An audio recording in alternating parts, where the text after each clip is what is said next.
Okay, 3, 2, 1, here we go. Welcome everybody, I'm Brian the Rain Man Lucas, host of RAINMAN'S Take podcast, observations on the world we live in. Today I just wanted to do a quick raindrop number 2 to talk a little bit about an event that personally I find just fascinating and unbelievable and just incredible all at the same time.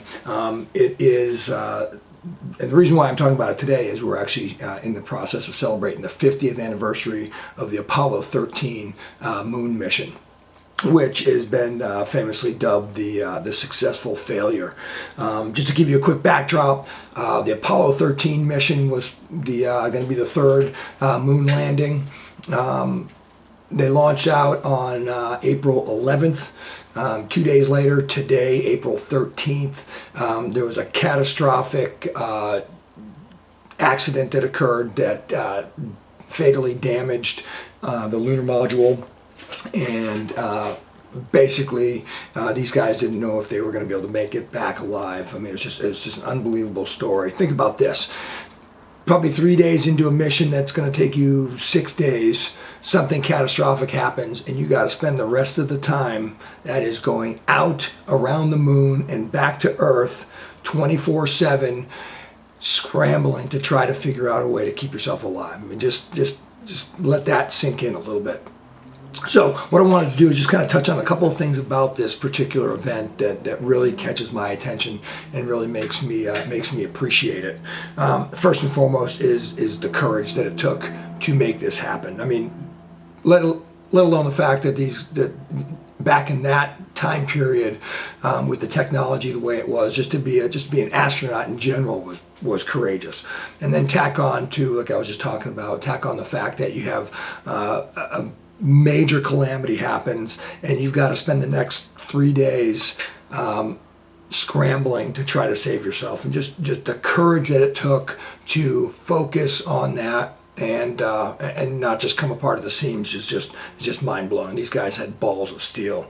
And you know, it wasn't just the 3 astronauts on board the spaceship. It was actually everybody on Earth, back at Houston, at Mission Control. I mean, just to everybody coming together to make this thing happen. It's just incredible. Number 2 is obviously the work ethic and the discipline it took to salvage this mission and get these guys back to Earth safely.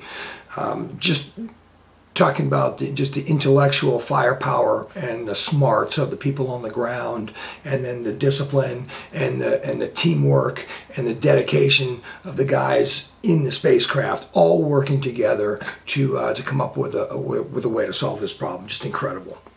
And then finally, a commitment. The 3 guys, a commitment to each other in the aircraft. They weren't going to let each other down. And then the guys on the ground, same thing. Everybody came together. It was all hands on deck to try to figure this thing out and get these guys back safely. Some of the lessons that I take away from this, and this is something that if you've ever been in the military, you know what I'm talking about, and that is improvise, adapt, and overcome. And this was that in spades. I mean, everything, once that accident happened, it seemed like everything was an improvisation. Everything was adapting to a new challenge, overcoming that challenge, and then eventually getting it all together and all just right to get these guys back to Earth safely on April 17th. Next up is that never quit mentality.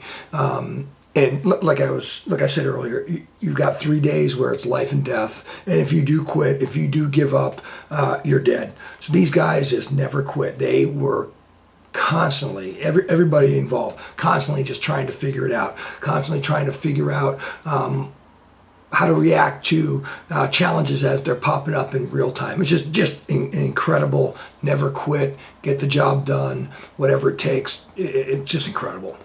And then finally, in terms of one thing that really stands out in my mind is, and it's a tenet of the philosophy of Stoicism, and that is showing equanimity in the face of extreme hardship. And these guys did it to a T. And in particular, Jim Lovell, the mission commander in the spacecraft. There's a famous story that he tells that because he was so calm up there, or at least his voice was so calm over the radio when he was communicating back to Houston, that they often wondered how could he be that calm in that situation. And the sort of the running joke from the Houston standpoint is that they said that maybe he didn't truly understand just how dangerous a position he was in. Regardless, that idea of even-tempered, of calm under extreme pressure, that is something that that philosophy of Stoicism tries to instill as part of its one of its tenets in that particular philosophy. So that is why the Apollo 13 mission stands out in my mind. If you have not seen it, highly recommend you watch the movie that came out in 1995 with Tom Hanks, or if you want to, go back and read the book, Jim Lovell's book called Lost Moon. Just an incredible story of courage and commitment and the never say die attitude. All right, that's it. That is Raindrop number 2. I am Brian the Rain Man Lucas. I'll just leave you with this. As a former military officer who has family and friends in the police and fire departments, I just want to say, if that is you, if you are a first responder that's currently out there keeping us safe, thank you very much for everything you do. I really appreciate it. And especially in today's environment, please stay safe out there.